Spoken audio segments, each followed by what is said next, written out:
Okay, so now this model is complete. Let's make this drawing using all the tools which we have learned so far. And for making this, we are going to use the array tool. To be specific, we'll use the circular array which we have learned here.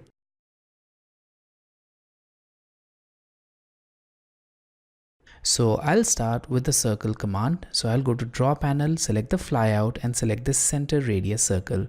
Now click at any point in the drawing area to start it and enter a radius of 2 unit and press enter.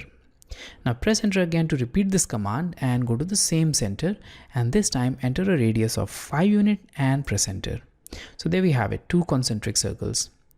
Now we need to go to the circle tool again, click on this quadrant, and now again make another circle with radius of 0.8 unit and press enter. Now we need to trim this part. So I'll go to trim tool, press enter and remove this portion. Now we need to make the array. So go to the flyout here and select polar array. Now click on this part, press enter, and now click on the center, which is here. So in this drawing, we have 11 instances, and in total we need to make 12 instances because one of that is removed and the groove has been made instead of that. So I'll select here 12 as number of items and press enter. So here we have it. Now make sure associative is unchecked and then click on close array. Now we need to clean this geometry.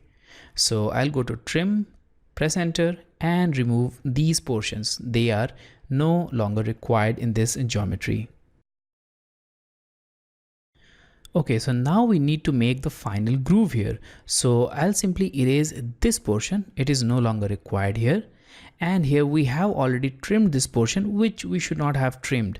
So in order to extend it, you can go to the modify panel and here select the extend tool and press enter. Now click on this portion and there we have it. It is now extended back. Okay, so now I'll go to the line tool, click on the center and make a straight line. It should be long enough to pass this circle completely. Now go to offset and enter an offset distance of 0.5 and press enter. Now click on this line and click upwards, then click on this line and click downwards and press enter. Now go to trim tool, press enter and remove this complete portion and this complete portion. Also zoom into this area, remove this part and remove this part. Now remove this line, it's no longer required.